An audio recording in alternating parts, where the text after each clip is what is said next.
Hi, good morning. Donny Walker. How's it going out there? Don't have my Starbucks today.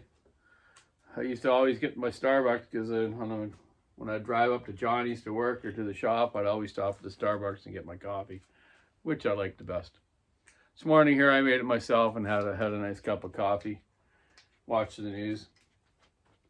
On the water kick, man. Drinking lots of water. We have a water shortage in this village, in this community here right now. So it's on a level 4. You're not even supposed to wash your car, or you can't water your grass or anything. So everyone's trying to conserve. Not like we don't have any lakes around here and stuff, but it's just actually right around here there isn't a lot of lakes. So I don't know where the water comes here. Maybe from the Aerosmith Dam or something.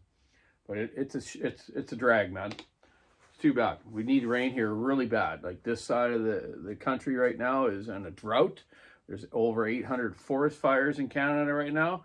About 330, I think, in BC. Just a shame, man.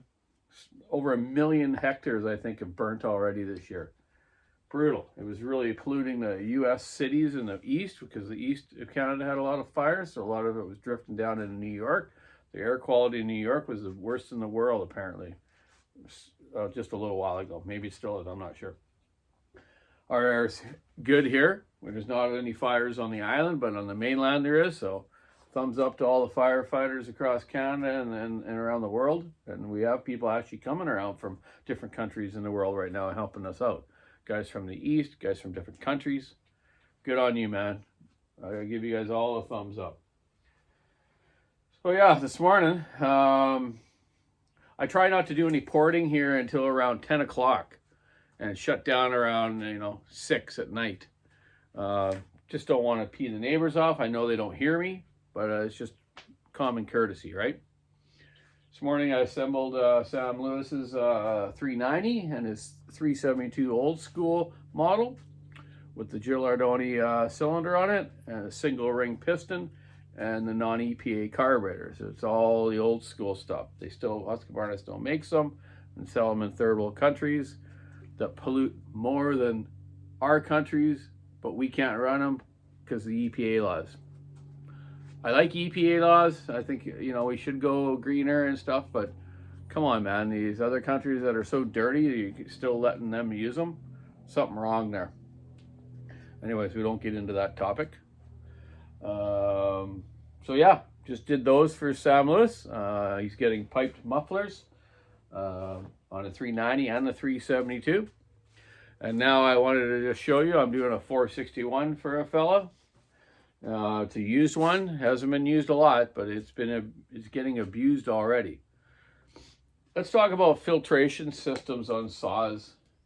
There's a lot of problems with air filters on some models of saws.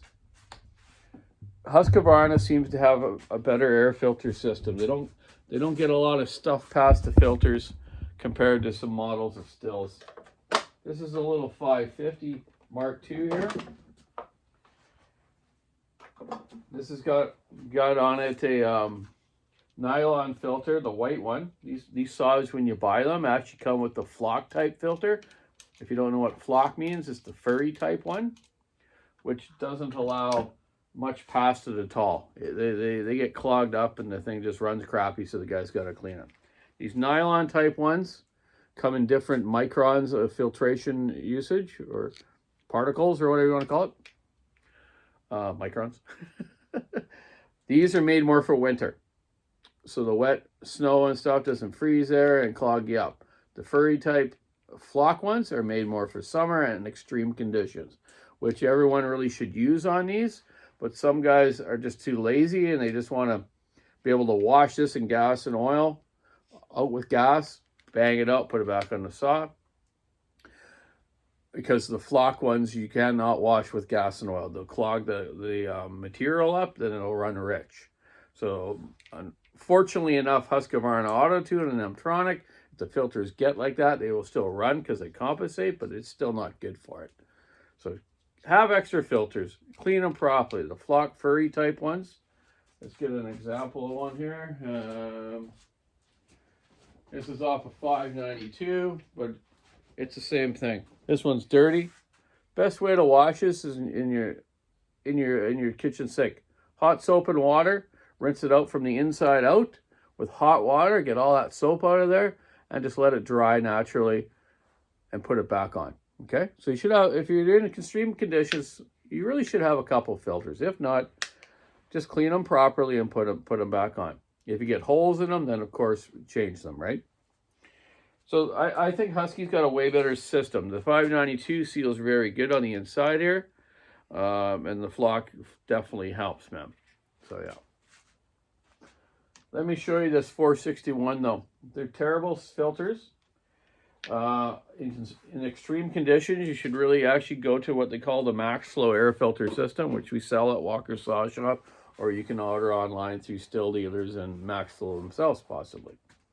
It's a foamy type cartridge, like a dirt bike. So unfortunately, you need to service that a little differently too. You need to take them off, wash them properly, re-oil them, squish all the excess oil out of them, put it back on, and use the proper foam filter oil, not regular chain oil or motor oil. Okay, so those are a great addition on a still if you want to get that system, and they make them for almost every model of Pro Saw. I want to show you this 461 one right now. I don't know what this guy's cutting, but it's awfully fine. It's all fine particles here, eh? You see it, you know, there's no chips. Here's the air horn off the saw. Look at this thing. It's just built right up. I'm going to go in there with my finger right now. Look at that. Look at that stuff. That's right in the air horn between the carburetor and the filter. Okay? Look at the difference there. I don't know if you can see that very good. Anyways, it's a lot of fines. Here's the little cap that goes over top. Same thing. In there with my... Look at that stuff. Right? So where's it going past that? Into your motor. So you're going to get premature piston wear on the intake. This one's already got a few lines up and down it. Or up it. Okay? Where it's been traveling. All that ingestion's going in there and wearing that piston. It'll also get down in your main bearings too, your side bearings and stuff, and wear them too. You know, it's not as bad as concrete dust or metal dust, like for concrete saws, like cutoff saws, I should say, or power cutters, you want to call them. Those things ingest so much concrete dust and other materials if you're not up on your filter system on those either, and it'll super wear the intake out. Like, they'll come in, I can just pull them over, I go click, click. As I'm pulling over, clunk, clunk, I notice that piston's going like this in the cylinder. You take it apart, all the chrome's missing off the intake part of the side of the cylinder, and the piston is super wore, and the rings are almost wore right out. But they served their purpose, right? You guys probably had them for a couple of years, cutting a lot of stuff, not using water properly on a cutoff saw. And that's what happens. Off topic again, sorry. So back to the saws. Yeah, you know, also on these 461s, they do get a lot of intake wear, and it's something to do with the weight and the balance of this crankshaft.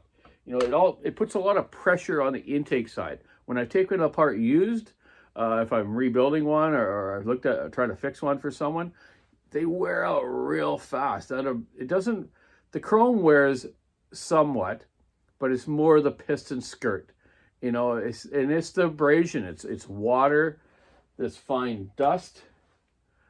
It goes right through these filters. So I suggest with the 461 is to run like 066s and an old 460 used to have the wrap around them. If you're dealing with this real fine stuff, put that wrap around it. It'll help those fines going through, or go to that Max Flow filter system, or really keep up on it. But you know what? This fine stuff, just like I say, just goes right through it. These ones as well, they're cleanable, but it still has a cleaning agent you can put in there, which is real toxic. You don't want to breathe it or anything, or get it on cuts. I've had that on my hand. Oh man, it hurts.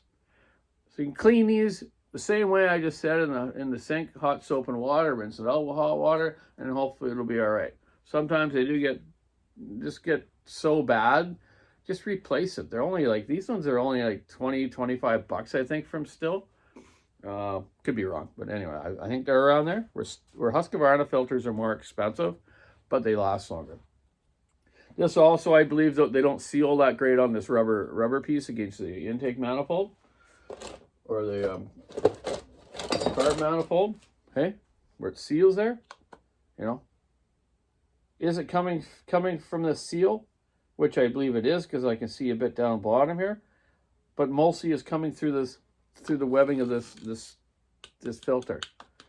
You know, if I go, see that dust come out of it, that fine fur dust or whatever it is, man. Yeah, it smells like that fur dust. The bark here is, you know, 4 inches thick in some of these big old vet fir trees, and it's super hard on filters, man. Guys gotta like clean their filters a couple times per tree, like banging them out, put it back on, not take them home and wash them in the sink because they're up 1,000 feet in the bush, right? Anyways, I just want to explain that and show you on this one. And this fella has got a lot of carbon buildup, just major carbon buildup on his piston, in his exhaust. I don't think he's had it tuned quite right.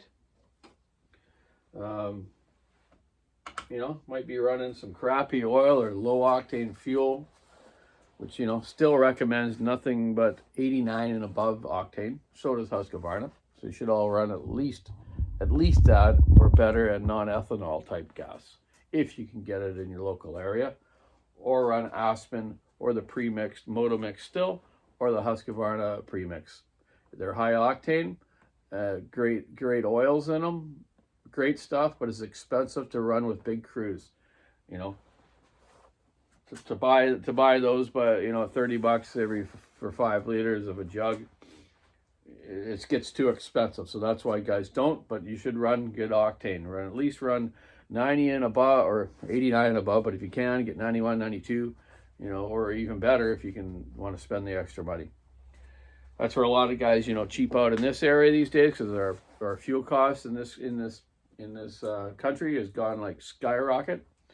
Right now in this area, it's gone down a little bit, but it's still outrageous. You know, here we produce some of the most oil and gas not in the world, but in a lot of places.